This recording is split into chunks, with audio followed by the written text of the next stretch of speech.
Hi, my name is Michaela Bauer, and I'm doing the presentation of the final assignment over the case study. I apologize if you hear some background noise. That's my dog. He seems to think he needs to be attached at my hip today. So if you hear panting or barking, apologize. That's just him. Okay, here we go. So, summarize the case. In this section, I will summarize the case study and the situation the principal dealt with while trying to create the vision statement for her school. So, here's the facts. The case study takes place in Lightville Community School District, where the district is trying to determine a plan of action to deal with the increase of living in the town of Lightville. The school district decided the way after weighing the options to build a new middle school to accommodate for the increase in the school/town's population. With that decision, they decided to hire a new principal from outside the district, Miss Susan Potter. After being hired, Miss Potter was in charge of staffing decisions, school programs and curriculum in collaboration with architects. Okay. Continuing, one of Ms. Potter's first tasks is to organize a committee to help create the school's mission, vision, and philosophy statement. With that, a range of teachers and parents were asked to sit on the committee. When the committee first met, Ms. Potter asked if someone was interested in being the chair of the committee. All denied, she persisted and asked Helen Burke, an English teacher, to be the chair. She accepted the position with the idea that Susan would continue to help her. Once the committee was identified, the first action was to set the vision statement.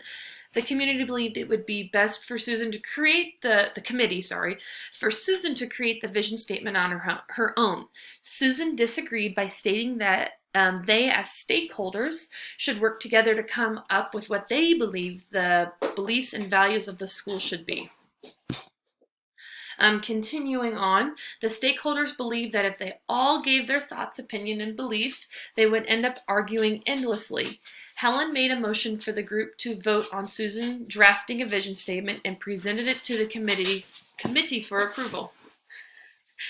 The same procedures would be followed with the mission statement. The motion was passed 7-1 to 1. With that, Susan was left to think about her next steps as the new leader of the building. So, report legal or ethical issues. So I'll talk about legal and ethical issues pertaining to this case study. There was no legal issues during the meeting with the stakeholders while creating the vision statement, but in this situation, I believe Susan felt it was really unethical for her to create a vision statement and ask the committee of stakeholders to sign off on it. There would be a limited buy-in, which would lead to issues in the future. From what I can tell, again, there was no legal laws or statements about who or how the vision statement is to be created. While there is no legal problems, I can see how, ethically this doesn't sit well with Susan. She feels as though she should not be the only one to create the vision statement to help, express the beliefs and the feelings of the community, because we've learned ultimately from our homework that, when you write it, you need all stakeholders to be in. So, for her being outside of the community to write this just doesn't make a lot of sense. Synthesize what happened. The stakeholder committee made a formal motion for the new principal, Susan Potter, to create the vision statement on her own without the input of the stakeholder committee. Synthesize the facts. So we're going to talk about the things that happen, the people, the place, the programs, anything. So people. In the introduction, we learned that the Lightville School District is growing from about 785 to 1,200 students. There are lots of stakeholders, many, many, many stakeholders involved in this case study. Susan Potter, the new middle school principal, has been tasked with development of the middle school's vision, mission, and philosophy statement. Susan has created a committee to form the school's vision, mission, and philosophy statement. One of the people we meet is the English teacher, Helen Burke. She has agreed to chair the committee. Helen's brother is one of the school board members in favor of this new middle school. Place. The case study takes place in the town of Lightville, a rural community needing to expand their schools because of the growing population. Nearly 60% of the residents live on farms, with the rest of the community members, with the population growing at 2% each year. Currently, there are 2 schools, including a K through 6 school and a 7 through 12 building, both located on 65 acres, which leaves plenty of room for them to build a third facility. This new school will house grades 6 through 8. The Lightville Rural School District has consistently experienced a 2% population growth each year. The stakeholder committee was put together to help set the direction for the school's vision statement, in return helping to create their mission for the curriculum. So, let's review and talk about priorities of the information. We'll talk about the stakeholder conflict and who will all be involved in these decisions. So, damaging. With the stakeholders voting to have the principal create the vision statement on her own, this would lead to potentially having a vision statement not accurately reflecting the school's values and beliefs. They may lead to limited teacher buy-in and dedication if they do not agree with the vision statement. So again, you gotta have a statement that reflects what the community and what the school wants. Individual belief on outcomes to make sure that the values and beliefs of the vision statement fall in line with what the community believes. The teachers, parents, and other stakeholders, they should speak up for what they believe in. So again, what you believe should be in the vision and mission statement.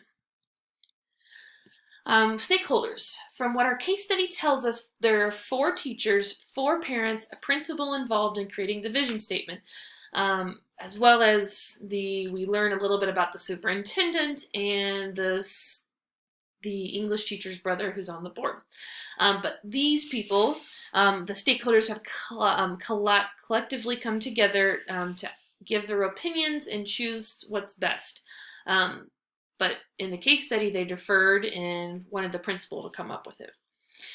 More information. If the principal was to create an open forum event or opinions for the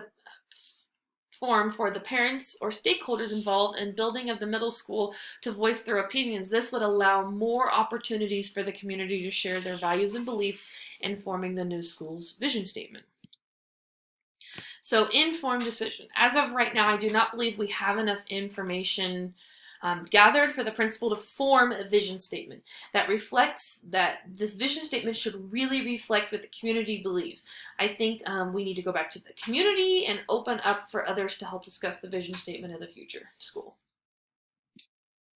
So let's talk about some options and their consequences potentially to go with them. So this first one's going to be options. So option 1, Principal Susan should go back to the drawing board and begin surveying the community stakeholders to determine what they believe is best for the school.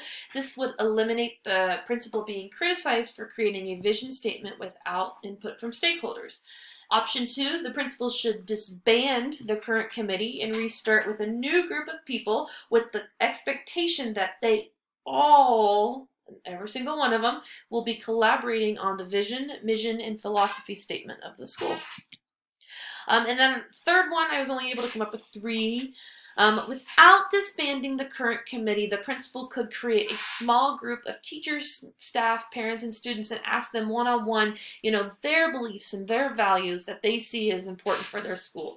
The principal could then draft a vision statement with every single one of them, their ideas, and include that as just, their starting point.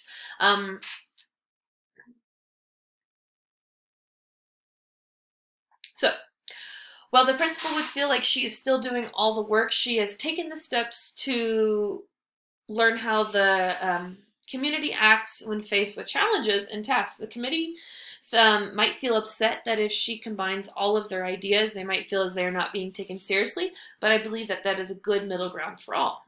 So, here's pros and cons. Here's option 1, pros. She will get more opinions from outside of a small group of people. Cons, there will be a lot of data to sift through and figuring out where to start.